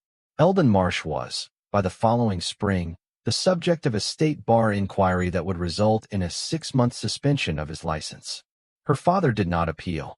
Her father, having spent, by Reuben's estimate, somewhere between $30,000 and $40,000 on the suit and having achieved nothing, retreated into the silence he had always used when he was beaten, and which had always meant, in Maren's experience, that he was simply planning a different approach. She did not let it worry her. She had Henrik. She had Reuben. She had the house. She had her grandfather's collection, which by the time the suit was dismissed had been fully appraised at a final figure of $193 million across the underground room, and the 3 safety deposit boxes, the contents of which she had opened in February in the presence of Reuben and Avram at branches of 3 different banks in 3 different cities, and which had contained, among other things, 2 additional Roman gold pieces of significant rarity, a small painting that turned out to be a study by an American artist of regional reputation, and a sealed envelope containing a notarized letter from her grandfather to her dated 2019 in which he told her, in his own careful handwriting, that he had loved her since the day she was born, that he had watched her growing up in her father's house with a grief he had been unable to act on without making her life worse, that he had built her this future because it was the only thing he could give her that her father could not take away, and that if she was reading the letter then she had found what he had left her, and she had made the journey alone, and he was proud of her, in a way that no words on a piece of paper could ever fully say. She read the letter from her grandfather sitting in the conference room of the bank in Lincoln with Reuben, and Avram quietly stepped outside to give her privacy, and she read it 3 times, and on the 3rd reading, she came to the last paragraph, which she had not been able to make herself finish the first 2 times. The last paragraph said, "I do not know what kind of woman you will be when you read this letter, kiddo, but I know what kind of girl you were, and I have no doubt that the woman is going to be everything the girl deserved to become. Do not hate your father. Hate is a heavy thing to carry, and you have carried enough. Pity him instead if you can. Build a good life. Be generous where you can. Give some of this away when the time comes. Help the kind of people who need help in the kind of way you needed it. Find a person who loves you the way your mother loved you and the way I tried. 2. Read her letters. Read them slowly. There are pieces of her in them you do not know. There are pieces of me too. The collection is the means. The future is the gift. Use both well. I love you. Grandpa." Maren folded the letter and put it back in its envelope and put the envelope in the inside pocket of her coat against her chest, where she could feel it through her shirt, and she sat in the conference room for a long time. And when Reuben called her finally knocked softly and asked if she was ready, she said yes. And she stood up, and she walked out of the bank into the cold, bright Nebraska afternoon. She had not yet decided what to do with the money. She had not yet decided what kind of life she wanted to build.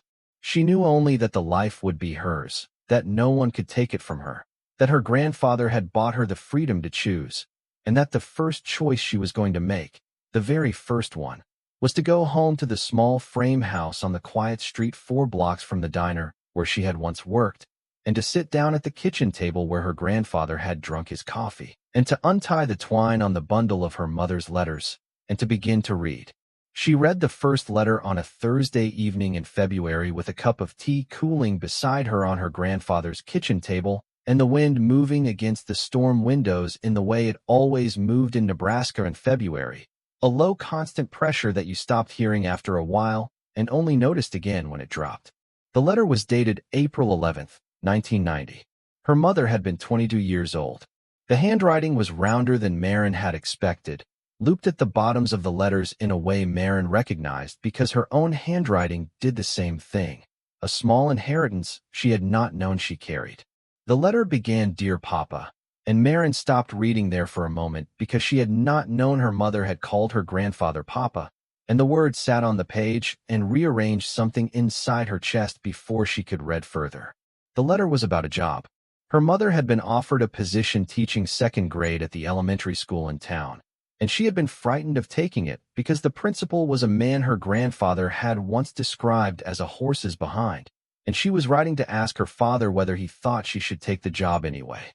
She wrote about the salary, which was modest, and the classroom, which had a window that looked out at a row of cottonwoods. She wrote about a boy she had met the previous month, a quiet man named Thomas Holloway who worked at the feed store, and whom she described as serious in a way that made her think he might be reliable, but also funny in a way she had not expected, and whom she liked, but had not yet decided whether to keep seeing. She wrote about her mother, Maren's grandmother, who had been dead a few months by then and whose absence her mother described with a plainness that made Maren put the letter down for a minute and look at the ceiling. The letter ended with her mother saying she would come for supper on Sunday, and that she would bring a peach pie if her grandfather would make the coffee, and it was signed, "Love always, your Lizzie." Lizzie. Maren had not known her mother had been called Lizzie. She had been called Elizabeth in every story her grandfather had told her. The diminutive was a private one, a name that had lived only between father and daughter, and Maren held the letter for a long time with the careful pressure you use to hold a small bird, and she thought about how her mother had been a person, a whole person, with a job and a boy and a peach pie and a private name, before she was a wife and before she was a mother and before she was a memory in a smashed wooden frame. She read 4 more letters that night. She read them slowly. She did not read the bundle in order because she did not want to come to the end of them, and she did not want to come to the ones written near the end of her mother's life, and she did not want to read the last one and know it was the last one. So she chose letters from the middle of the bundle, letters from years she could not have known about because she had been too young or unborn, and she let her mother be 22 and 25 and 27 for a few hours at her grandfather's kitchen table, and she fell asleep with her cheek on her arms and the lamp on. And when she woke at 3 in the morning, she folded the letters back into their envelopes and put them back into the bundle and retied the twine, and she did not cry. And she thought maybe that was something. She thought maybe that was a small piece of the thing she was supposed to be building. The next morning, Reuben called her, and asked if she would consider coming into his office that afternoon to discuss the structure of a foundation. He had been thinking, he said, about the language her grandfather had used in the letter from the safety deposit box, the part where her grandfather had said to give some of this away when the time comes, and Reuben felt that the time, while not strictly arrived, was perhaps closer than she had been willing to consider, and he wanted to lay out for her a few options so that she could begin to think about them at her own pace. She went into his office at 2. She sat across from him at the same scarred wooden desk where her grandfather had once sat to write the will. Reuben had prepared a single page of notes, double-spaced, with margins, the way he prepared everything, and he handed it across to her and let her read it before he said anything. The page outlined 3 possible structures. The first was a private family foundation in her name, which would allow her to make grants to causes of her choosing with significant tax advantages, and which would require her to formally direct at least 5% of its assets every year toward charitable purposes. The second was a donor-advised fund administered through a community foundation, which would be simpler and cheaper to operate, but which would give her less direct control. The third was direct giving from her personal accounts, which would be the most flexible, but which would also expose her to the full bite of the tax code without the shelter of a charitable vehicle. Reuben suggested the first. He suggested it for 2 reasons. He suggested it because her grandfather had hidden his collection under a windmill for 50 years, and the man who did that, Reuben felt, would have wanted his granddaughter to have a private structure of her own through which to do her giving rather than relying on the discretion of other people. He suggested it also because the foundation could outlive her. It could become, if she wanted it to, the long-term home for the parts of the collection she did not sell, the long-term steward of the land, the long-term mechanism through which her grandfather's care for her could be paid forward to other children who needed it. Maren read the page. She set it down on the desk between them. She said, "What kinds of children?" Reuben said, "That is for you to decide." "But," he said, "if you are asking me what I think your grandfather would have wanted, I think he would have wanted you to think about young people who do not have a Carl Holloway in their lives. Children in foster care. Children aging out of the system. Children who have been thrown out of houses they should not have been thrown out of." He paused. "There are a great many of them, Miss Holloway. The state of Nebraska alone has more of them than the public realizes. The country has more than the public can stand to know." He paused again. "I am not telling you what to do. I am telling you what occurs to me." Maren sat for a long time with her hands folded in her lap. She thought about the 7-mile walk down the county road with the suitcase banging against her knee. She thought about the night on the bare ground at the foot of the windmill with the cold coming up through her shirt. She thought about Henrik Vossler opening the door at 8 in the morning to a stranger who needed a wrench. She thought, for the first time in many weeks, about all the other Marens, all the other girls and boys walking down county roads at this exact moment in every state in the country with their lives in a bag and $43 in their pockets, and nobody at the other end of the road. She said, "All right. The Holloway Foundation. We start it now. Today if you can do it." Reuben Calder smiled for the first time in the conversation. "I can do it today," he said. She did not stop reading the letters. Through the rest of that winter and into the spring, she read them on weeknights at her grandfather's kitchen table and on Saturday mornings on the screened porch with a quilt around her shoulders and a cup of coffee going cold in her hand. She read them slowly. She read them the way her mother had wanted them to be read, the way her grandfather had wanted her to read them, with the attention of a person who had been given a gift and who understood that the gift was not the words on the page, but the time spent inside them. She came to know her mother in pieces. She came to know that her mother had loved horses but had been allergic to them, and so had loved them from a distance. She came to know that her mother had read every novel by Willa Cather twice, and could quote from memory a passage about the prairie at sundown that Maren tried to find later in My Antonia, and could not. And so she suspected her mother had been quoting it slightly wrong, and she loved her mother for that. She came to know that her mother had once driven a truck full of donated school supplies 600 miles to a reservation in South Dakota after a flood, and had stayed for 4 days helping to muck out classrooms, and had come home with a flu that had laid her up for 2 weeks, and that her grandfather had been worried about her, and had written her a letter telling her to call him collect any time she wanted to, and Maren had no idea whether her mother had ever taken him up on it, because that letter was not in the bundle. She came to know that her mother had agonized for almost a year about whether to marry Thomas Holloway. She had liked him. She had not been sure she loved him. She had written to her father about it in letter after letter, and her grandfather, evidently, had given her the kind of careful, patient counsel that did not push her one way or the other, but that helped her, by stages, to clarify her own thinking. She had decided to marry him in the spring of 1993. She had decided, her letters made clear, partly because she did love him after all, and partly because she had been 25 and lonely, and partly because she had wanted children, and partly because she had been raised by a man who had been a good husband to her mother, and she had wanted to give marriage a chance even when she was uncertain. The letters from the first years of the marriage were shorter and less frequent. Her mother had been working full-time at the school. She had been pregnant by 1995. She had written one long letter the summer Maren was born describing Maren's hands in particular, the way each finger had a tiny perfect nail, and the way her thumb curled inward when she slept, and the way her grandfather had held her the first time, and had wept openly, and had told her mother that she had given him the second great love of his life. Maren read that letter 3 times, and the third time she read it she finally let herself cry the way.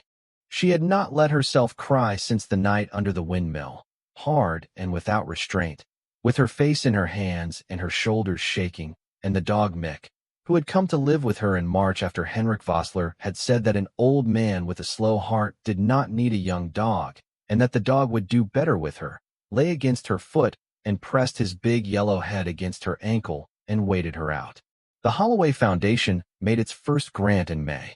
The grant was to a small nonprofit in Lincoln that ran a transitional housing program for young adults aging out of foster care. And the grant was for $250,000 to fund 6 months of rent and utilities and case management for 20 young people who had no family to fall back on. Ruben handled the paperwork. Maren met with the director of the nonprofit, a woman named Tomasa Rios who had been doing the work for 16 years and who, when Maren first walked into her office, looked at her across the desk with eyes that had seen too many young people walk through the door not to have developed a particular kind of patience, and said, "You're younger than I expected." Maren said, "I know." Tomasa Rios said, "You don't have to be old to give money away. You do have to understand what the money is for. Why don't you tell me what you're trying to do?" So Maren told her. She told her about the windmill. She did not tell her about the contents of the underground room. She told her about the 7-mile walk. She told her about the night on the ground. She told her about Henrik Vossler. She told her about her grandfather. She told her that she did not know what she was doing and that she suspected she would do some of it badly, and that she wanted, more than anything, to give the money to people who knew what they were doing and to learn from them. Tomasa Rios sat back in her chair and looked at Maren for a long time, and then she said, "All right. Then we are going to be friends." The grant was made the following Monday. Maren went out to dinner with Tomasa that night at a small restaurant near the nonprofit's office. And over the meal, Tomasa told her stories about the young people who had come through the program, and Maren told her about the letters from her mother, and they sat in the restaurant until the staff had stacked the chairs on the other tables. And when Maren drove home to her grandfather's house that night, she felt, for the first time since she had climbed out of the underground room, that she had a sense of what the next few years of her life might be made of. She made other grants through the spring and summer. A grant to a county-level program in western Nebraska that placed wraparound case workers with high school students at risk of becoming homeless before graduation. A grant to a small organization in Omaha that provided free legal representation to teenagers fighting parental termination of support. A grant to a regional foster care system to fund a single pilot program in which every young person aging out at 18 would be given a 6-month rental deposit and a debit card with $3,000 on it, and a caseworker who was required to call them every week for 2 years. The pilot program would cost just under $2 million. Maren wrote the check herself. She had not yet sold any of the collection beyond the initial test coin and a small sale through Avram Steinmetz of duplicates and lesser pieces that had brought in just over $3 million, and which had been more than enough to fund the foundation's first year of giving with money to spare. She had decided, in consultation with Avram and Ruben, that she would not break up the major collection. She would keep the rarest pieces together as a single collection that would eventually, when she was older and the legal structures were in place, be loaned to a permanent home in a museum bearing her grandfather's name. The lesser pieces and the duplicates would fund the foundation.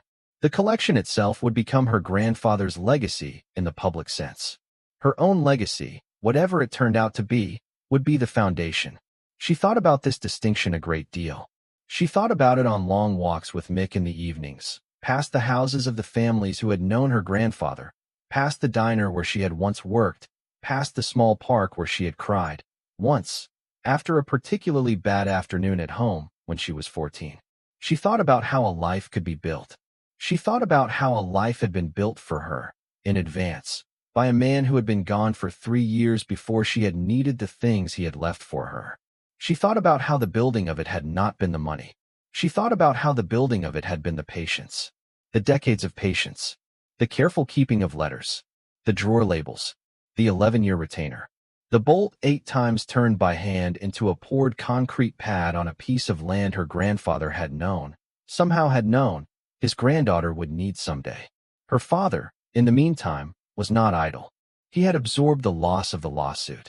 He had, over the course of the spring, allowed several of his more reliable acquaintances in town to spread the suggestion that his daughter had perhaps unduly influenced her grandfather in the man's last years, that she had perhaps stolen from the family, that she had perhaps developed problems with stability and judgment, and that her sudden wealth had perhaps gone to her head. These suggestions did not gain the traction her father had hoped. They did not gain traction because Henrik Vossler heard one of them at the feed store in April and spent the next half hour in a voice loud enough to be heard at the back of the building, telling the man who had passed the suggestion along the entire and unvarnished story of how Maren had come to him in the dark in October with bloody hands and $43, and how Carl Holloway had personally saved Henrik's farm in 1987, and how Carl Holloway's son had refused even to attend his own father's funeral properly, and how anyone who repeated lies about Maren Holloway in Henrik Vossler's hearing would not be welcome in his store, Henrik's son's auto shop, his daughter's husband's insurance office, or his nephew's seed dealership, all of which served the agricultural community of the western half of the state in ways that mattered. Henrik did not threaten anyone. He simply stated facts about who he knew and what he thought. The suggestions about Maren stopped. They stopped not because everyone in town believed in her, although many people did. They stopped because Henrik Vossler had drawn a line, and the people on the other side of the line understood that crossing it would be expensive in ways that had nothing to do with Maren and everything to do with the long memory of an 81-year-old farmer who had been weighing the worth of his neighbors for 60 years and who had now made his judgment public. The first time her father came back to her grandfather's house after the lawsuit was dismissed, it was August. He did not bang on the door. He stood at the bottom of the porch steps with his hands in the pockets of his jacket, and he waited. Maren saw him through the kitchen window. She had been doing dishes. She watched him for a long time. She watched him through the moment in which she might have decided not to answer the door at all, and through the moment in which she might have called Ruben or Henrik for support, and through the moment in which she might have simply stood at the window and waited him out. She decided to go out. She dried her hands on the dish towel and she walked through the front room, and she opened the door and she stepped onto the porch, and she closed the door behind her so that the conversation, whatever it would be, would happen on the porch and not inside her grandfather's house. Her father did not look up at her immediately. When he did, she saw that his face was different than it had been on his last visit. The red was gone. The set of his jaw was less hard. He looked, she thought, the way he had looked at her grandfather's funeral, in the black suit that had been too tight at the shoulders, which was a way of looking that she had not at the time understood and that she now suspected had been something like grief.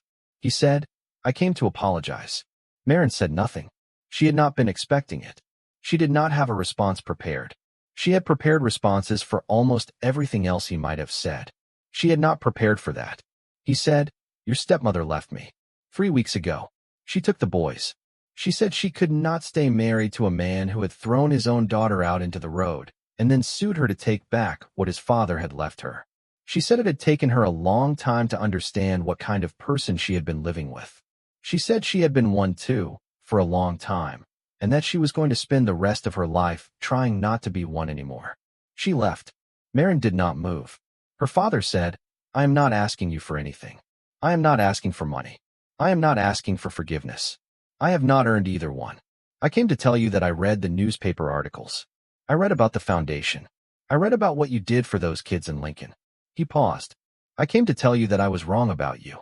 I was wrong about you since you were 3 years old and your mother died, and I did not know how to look at you, because looking at you was looking at her, and I did not know how to feel that, and so I trained myself to feel nothing, and then I trained myself to feel nothing about you in particular, and that became a habit, and the habit became who I was, and I cannot tell you what it cost you, but I am beginning, finally, in the last few weeks, to be able to count what it cost me." His voice did not break. His face did not change. He was, Maren realized, simply telling her the truth, in the calm conversational tone he had always used for serious business. And the truth was that he had been a man who had not loved his daughter, who knew now that he had not loved her, who knew now that nothing could undo that, and who had come to tell her because he had found, finally, that he could not stand to be the man who had not told her. Maren stood on the porch. The dog Mick, behind her in the house, scratched at the door once and then stopped. The wind moved in the trees. Her father said, "That is everything I came to say. I am going to go now. I do not expect you to invite me back. I will not come back unless you tell me to." He turned.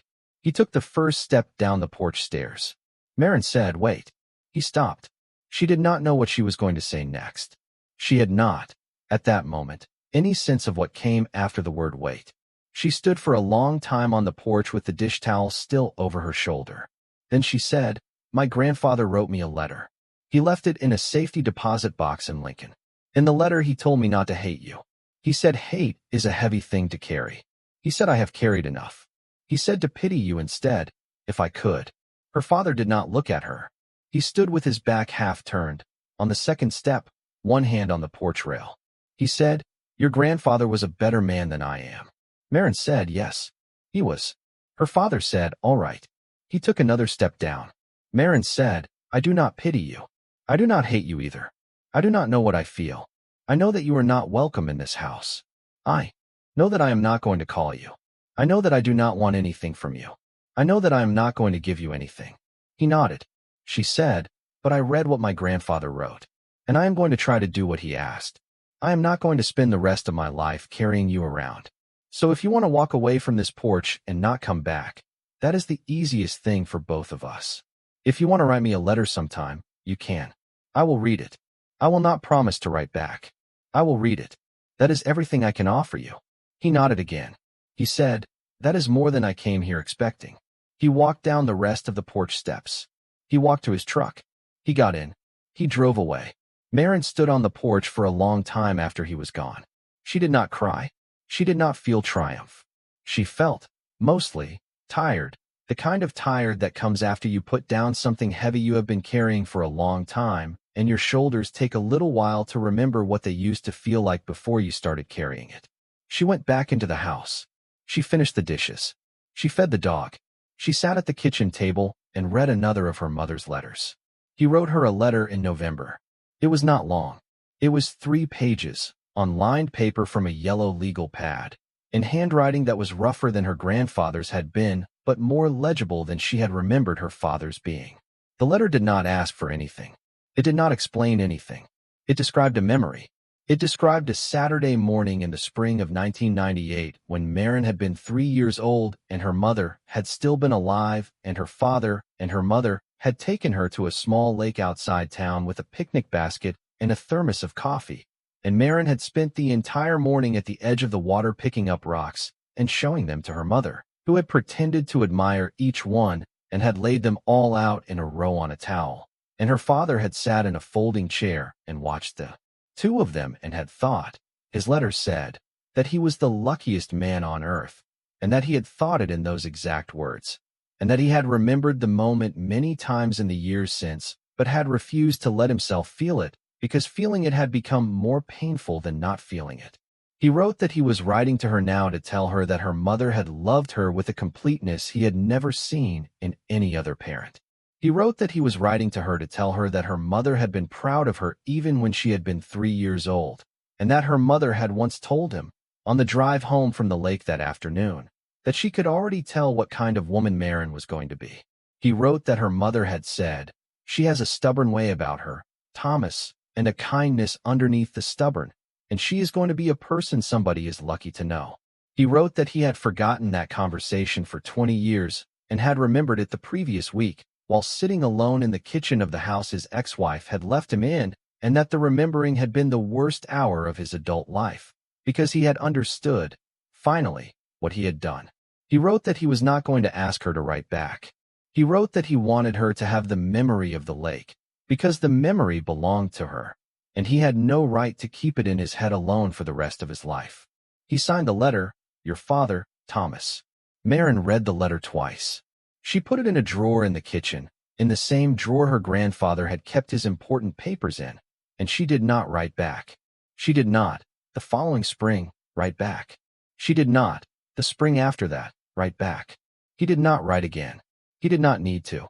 He had said what he had needed to say, and he had honored what she had asked of him, and they let one another alone, which was, Maren came to understand, the closest thing to grace that the 2 of them were ever likely to manage. The foundation grew. Through the 2nd year of its life, it made 11 grants, all of them to programs serving young people aging out of foster care or escaping unstable home situations. Tomasa Rios joined the board, along with Ruben Calder and Avram Steinmetz and Henrik Vossler, who in the 2nd meeting suggested that the foundation begin to fund agricultural apprenticeships for young people who wanted to learn the kinds of practical skills he had spent his life on, and the foundation funded the suggestion the following month, and called the program the Carl Holloway Apprenticeship after Maren's grandfather. By the end of the third year, the foundation had given away just under $14 million and had placed 82 young people in stable housing and had funded the legal representation of 43 minors against parental termination of support and had paid the first-year tuition of 19 students who would never have gone to college without it. Maren did not run any of the programs herself. She had learned, by then, that running things was not her gift. Her gift was something else. Her gift was sitting across a desk from someone like Tomasa Rios and listening hard enough to hear what they needed and then making sure that they got it. Her gift was knowing, in a way she could not have articulated, what the right thing to do was when the foundation faced a hard decision, because she had been the kind of young person the foundation existed to help, and she could feel, in her body, what kind of help would have helped her at 18 and what kind would have been condescending. She did not give speeches. She did not put her face on the foundation's website. The foundation's website used a black and white photograph her grandfather had taken in 1972 of the windmill he had built for her grandmother, standing alone on the prairie under a wide sky, with the legend across the bottom in plain serif type, built for someone who needed it. She kept reading her mother's letters. She did not finish them quickly. She read them across years. She read the last letter in the bundle on a Sunday morning in the fourth spring after she had come down from the underground room, when she was 22 years old, the same age her mother had been when she had written the first letter Maren had ever read. The last letter was dated September 23, 2007, 2 weeks before her mother had died of an aneurysm at the wheel of her car on the highway outside town with Maren strapped into her car seat in the back, an event Maren did not remember and had been told about in pieces by her grandfather and by a neighbor and by a state trooper who had been on the scene and who had come, years later, to her grandfather's funeral and had taken her aside and told her, very gently, that her mother had not suffered, that the aneurysm had taken her before she had felt anything, and that Maren, who had been 3 years old in the back seat, had been protected from injury by a combination of the car seat and what the trooper called, after a pause, the kind of luck that does not feel like luck to the person it happens to. The last letter was short. It was a list. Her mother had written a list to her grandfather of things she wanted him to do if anything ever happened to her. The list was not morbid. The list was the list of a careful person who had thought, that fall, about a friend who had died young and unexpectedly, and who had wanted to be sure that her own affairs would be in order if the same thing happened to her. The list had 8 items. Maren read them slowly. The first item was that her grandfather should make sure Maren knew her mother had loved her. The second was that her grandfather should keep all of her letters. The third was that her grandfather should tell Maren about the year her mother had agonized over marrying her father, because her mother wanted Maren to understand that uncertainty was not a sign of weakness, and that her mother had made her decision with as much wisdom as she had had at the time, and would not have changed it because, whatever it had cost, it had produced Maren, and Maren was the great clarity of her mother's life. The fourth item was that her grandfather should make sure Maren read Willa Cather. The fifth was that her grandfather should make sure Maren learned how to use her hands, that she should know how to mend a fence and how to change a tire and how to bake bread, because a woman who knew how to use her hands had a particular kind of confidence that no one could take from her. The sixth was that her grandfather should never let Maren be raised by anyone who did not love her, and that if there came a time when her father remarried and her grandfather sensed that the new wife did not love Maren, her grandfather should consider, even at his age, whether to seek custody. The seventh was that her grandfather should tell Maren, when she was old enough to understand, that her mother had not been afraid to die. Her mother had been afraid only of leaving Maren. There had been no fear of death in her, only fear of absence. And the eighth, the last item, was that her grandfather should tell Maren, when the time was right, that her mother had once dreamed, in the 3rd trimester of her pregnancy, that Maren would grow into a woman who built things. Houses, her mother had dreamed. Communities, lives for other people who had needed them and did not have them. Her mother had not known what the dream had meant. She had only known that she had woken up from it certain, in the particular certain way of pregnant women, that the daughter she was carrying would be a builder. Her mother wrote, "Papa, please tell her that. Please tell her I dreamed it. Please tell her that I knew." Maren put the letter down on the kitchen table. She sat for a long time with her hands flat against the wood. The wind moved against the storm windows. The dog Mick, 8 years old now and graying around the muzzle, was asleep on the rug by the door. The kitchen smelled, faintly, the way it had always smelled, of coffee and cedar and lemon oil. Maren picked the letter up again. She read the last paragraph twice. She thought about how her grandfather had, in fact, told her many of the things her mother had asked him to tell her, but he had not told her about the dream. He had not told her about the dream. He had kept that one back. He had kept it back, she suspected, because he had known that the time for it would come, and he had wanted her to find it herself, in her mother's own handwriting, on the day she was ready to read it. She thought he had been right. She thought she would not have been able to bear the dream at 15, or at 18, or at 20. She thought she could bear it now. She thought she could bear it now because she had become the woman the dream described, not by accident, not by inheritance, but by the choices she had made, one at a time, beginning with the choice to walk down a county road in October instead of going back to the house she had been thrown out of. She had built, by then, the foundation. She had funded the housing. She had paid for the lawyers. She had hired the caseworkers. She had given children the kind of door their parents had refused to open for them. Her mother had dreamed her. Her grandfather had prepared the ground. She had built the rest. She closed the bundle that morning. She retied the twine. She put the bundle back in the crate, which she had brought up out of the underground room and which now sat at the foot of her bed in her grandfather's house. The cedar shavings still scented after all these years, the iron straps polished by her own hands. She closed the lid.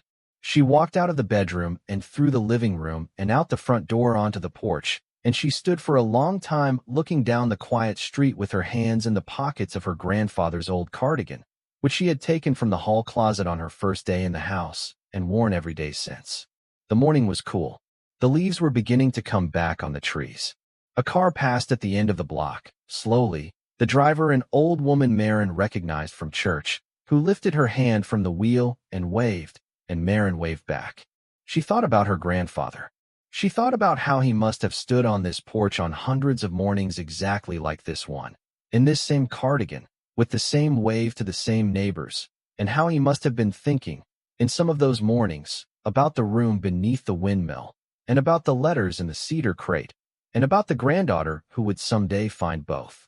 She thought about how he must have been lonely. She thought about how building a life for someone you love takes a kind of loneliness that does not get talked about, the loneliness of doing the work while the person you are doing it for is not yet able to know you are doing it. She thought about how she had taken up that loneliness now, in her own way, in the foundation, building lives for young people she would never meet, hoping the lives would be good ones, hoping the young people would someday be standing on porches of their own, looking down quiet streets of their own, with the cardigans of someone who had loved them around their shoulders. She bought the Windmill property formally back from the county a year later, having let the title remain in trust through the foundation for the first several years to keep the legal situation clean. She had the concrete pad inspected by an engineer. She had the steel hatch professionally restored. She had the underground room cleaned and waterproofed and fitted with a small set of climate controls so that the cedar would not rot and the air would remain dry. And she did not put anything back in the room except the empty crate that had once held her mother's letters, because the rest of the collection had been moved long ago to a permanent home in a small wing of the State Historical Museum bearing her grandfather's name. She kept the room empty as a kind of memorial. She kept the windmill standing. She had its blades restored to working order by a man in South Dakota who specialized in such things, and the windmill turned again on the prairie above the empty room, and the sound of its turning was the same thin metallic whine she had heard the night she had walked the 7 miles with the suitcase against her knee. She came out to the property sometimes. Not often. Maybe 4 times a year. She would drive out alone in the spring or in the fall, and she would stand at the base of the tower, and she would look up at the blades turning against the sky, and she would think about the 18-year-old girl who had stood there with bloody hands and a dying flashlight and a decision to make. She would think about how the decision had not been the discovery. She would think about how the decision had been the walk. The decision had been the choosing not to turn around and beg her way back into her father's house.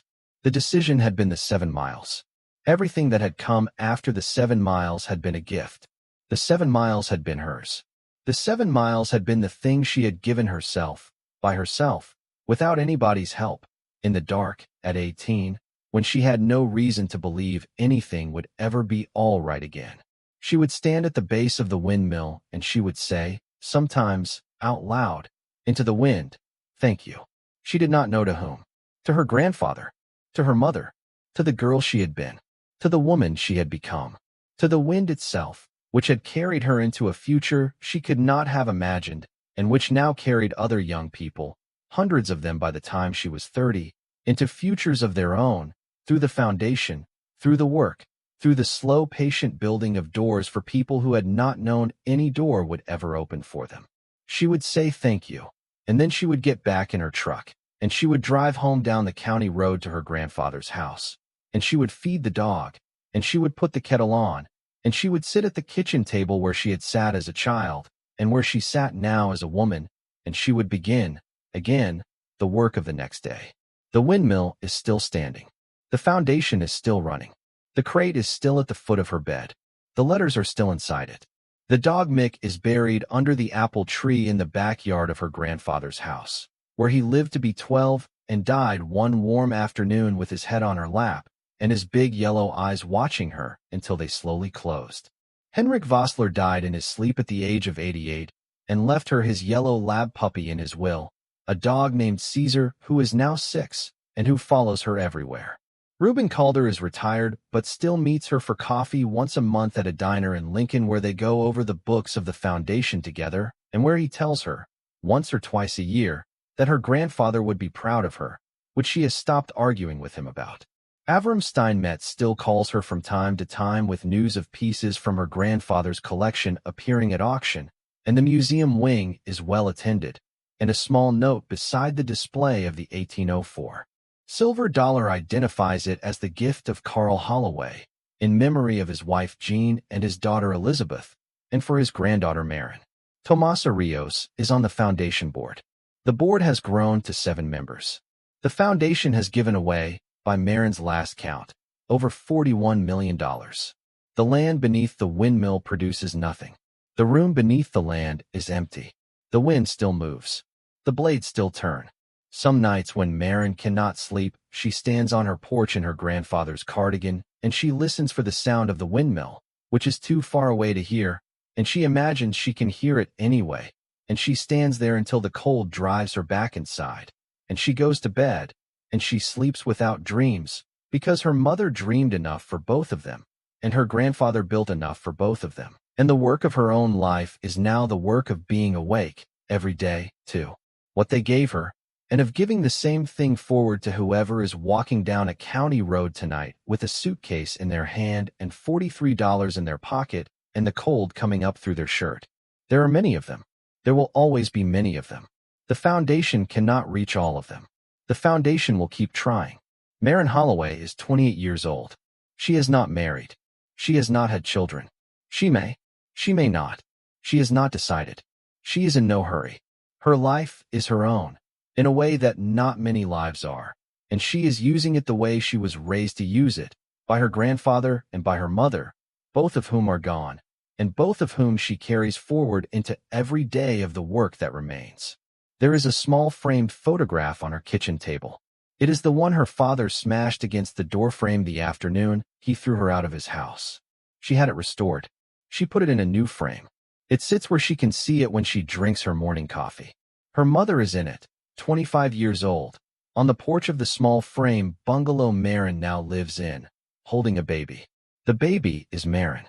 Her mother is looking down at the baby with an expression Maren has come to understand, after years of reading her mother's letters, is the expression of a woman who has just realized that she is going to be all right, that the marriage she had been uncertain about has produced something she is not uncertain about at all, that the daughter she is holding is going to be loved by her completely and without qualification for as long as she lives. Her mother did not live long. Her mother lived long enough. The photograph is dated on the back in her grandfather's handwriting. June 1998. 3 months before Maren turned 3. 4 months before her mother died. The handwriting on the back says, "My Lizzie, with her girl. Maren keeps the photograph where she can see it. She does not look at it every morning. She looks at it on the mornings she needs to. There are fewer of those mornings now than there used to be. There will, she knows, always be some. That is all right. That is part of the work. That is part of what her grandfather gave her, along with the room and the collection and the foundation and the house, the permission to feel what she feels, in her own time, in her own way, without performing anything for anyone. The wind moves through the cottonwoods at the end of the street. The kettle whistles in the kitchen. The dog Caesar pushes his nose against the back of her knee. She gets up from the porch. She goes inside. She begins the day. The girl came to the foundation office in Lincoln on a Tuesday afternoon in October, 3 weeks after her 17th birthday, with a backpack and a manila envelope, and a look on her face that Maren recognized before the girl had finished crossing the lobby. The receptionist, a woman named Beth who had been with the foundation since its second year, and who had developed an ear for the particular silence of young people who had nowhere else to be, looked up from her desk and looked at Maren, who happened to be standing by the front window at that exact moment with a cup of coffee in her hand, and made the smallest movement of her chin, the smallest possible gesture. And Maren set the coffee down on the windowsill and walked across the lobby and crouched down beside the chair the girl had taken without being invited and said, "What's your name?" The girl said, "Sutton." Maren said, "Sutton what?" The girl said, "Sutton Whaley." Maren said, "All right, Sutton Whaley, are you hungry?" The girl did not answer for a long moment. She was looking at the carpet. Then she said, "Yes." Maren said, "All right. Come on. There is a sandwich place 2 doors down. We can talk there or we can not talk. Either way you eat." They walked. Sutton Whaley was 16 and a half, not 17. Although she had told the woman at the front desk 17 because she had thought it would make a difference, which Maren did not correct because the correction could wait. She had been put out of a foster placement in Beatrice on a Sunday 3 weeks before, on grounds the foster mother had described to the agency as incompatibility, in which Sutton, when she finally got around to talking about it over a turkey sandwich she did not eat so much as take apart and inspect, described as the foster mother's husband having opinions about how a teenage girl ought to dress that the teenage girl had declined to share. She had ridden a bus to Lincoln. She had slept 3 nights in the bus station and 4 nights at a Catholic hospitality house, and the rest of the nights in a stairwell behind a Walgreens until a clerk had chased her out at 4 in the morning the previous night. And she had walked the streets of Lincoln from 4 to 7, and she had eaten a granola bar from a vending machine outside a laundromat at 7:30, and at 9 she had Googled. On the phone she had stolen the Wi-Fi for outside a coffee shop. The words "Help Homeless Teenager Lincoln, Nebraska," and the second result down had been the foundation, and she had read the front page of the website for 10 minutes, and she had walked the 11 blocks to the office. The envelope she had been carrying contained her birth certificate, her social security card, a photograph of her dead grandmother, and $46.10. She showed Maren the contents of the envelope over the sandwich. She did it without ceremony, the way a person shows you the inside of their car when they are trying to sell it. She said, "This is everything I have." Maren looked at the envelope. She looked at the photograph of the grandmother. She looked at the girl across the table from her, who had eyes that were not asking her for anything and a jaw that was set the way Maren remembered her own jaw being set, and she thought, "Lord, here it is." Here's the thing. She did not tell Sutton Whaley her own story.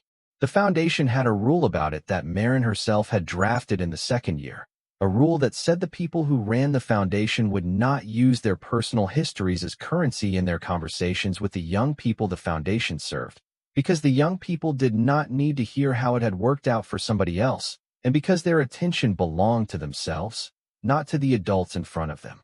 So Maren did not tell her. She let Sutton Whaley be the subject of the conversation. She asked her what she wanted. Sutton Whaley said, "I want to finish high school.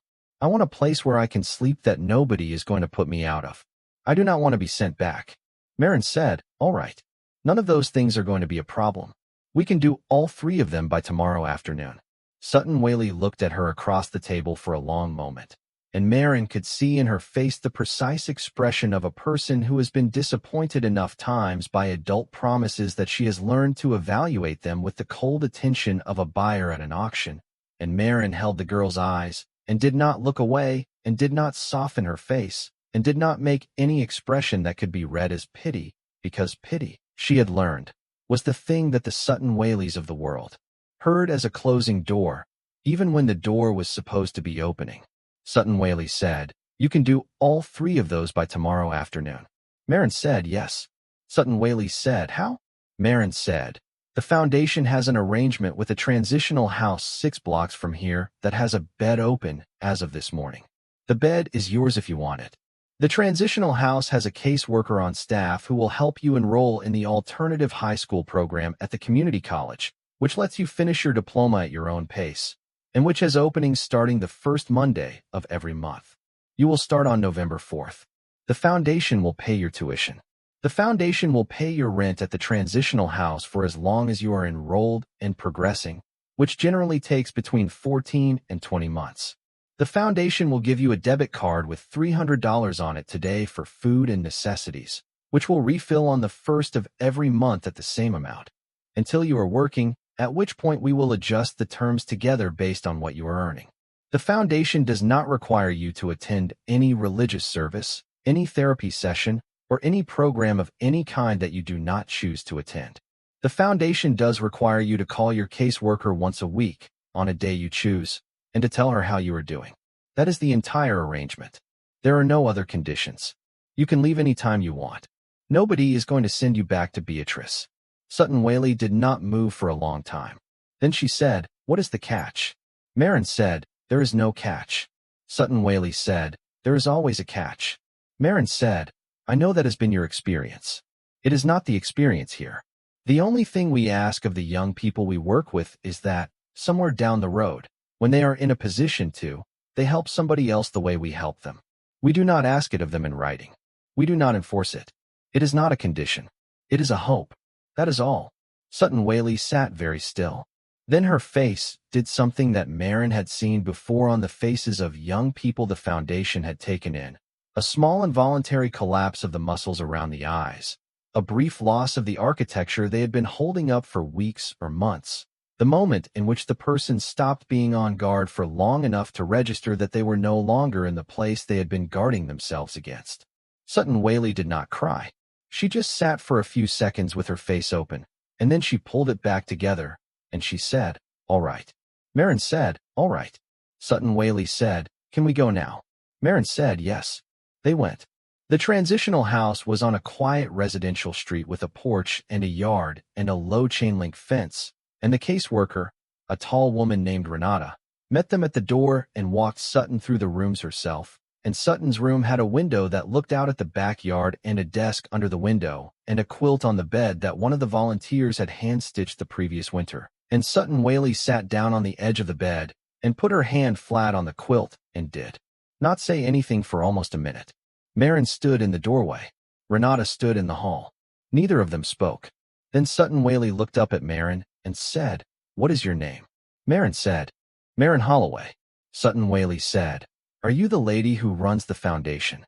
Maren said, "I am one of the people." Sutton Whaley said, "The lady at the front desk made a face at you when I walked in." Maren said, "Yes, she did." Sutton Whaley said, "Like she was telling you to come over." Maren said, "Yes." Sutton Whaley said, "Why?"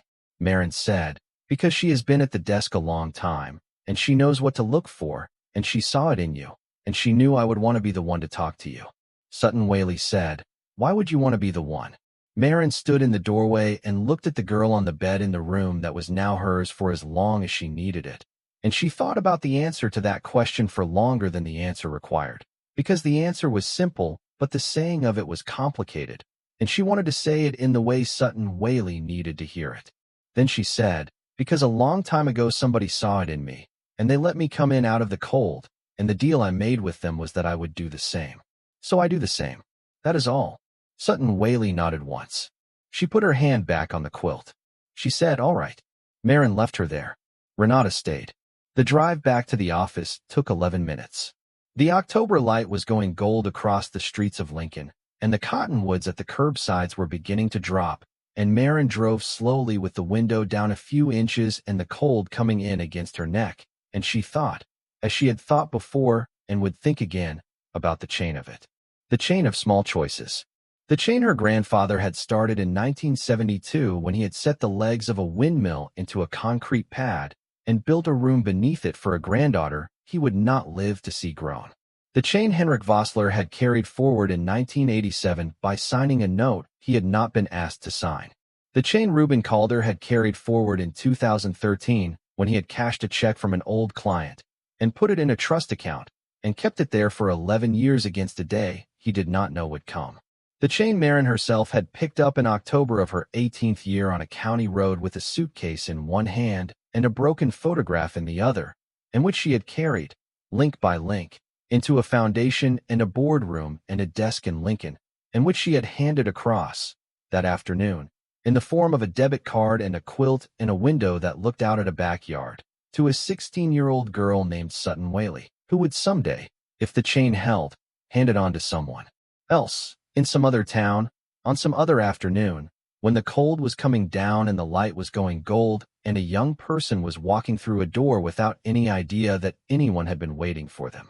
Maren turned onto her street. She parked at the curb. The dog Caesar was watching her through the front window. She sat for a minute in the truck before she got out. She thought about her grandfather. She thought about her mother. She thought about the dream her mother had had in the third trimester, the dream of a daughter who built things. She thought, "Mama, I am still building. I am still building. The chain is still moving. The chain is in good hands." She got out of the truck. She went inside. She fed the dog. She put the kettle on. She sat at the kitchen table. She began the work of the next day. Thank you so much for watching until the end. If you love this story, check out the other videos on your screen now. I think you'll really enjoy them.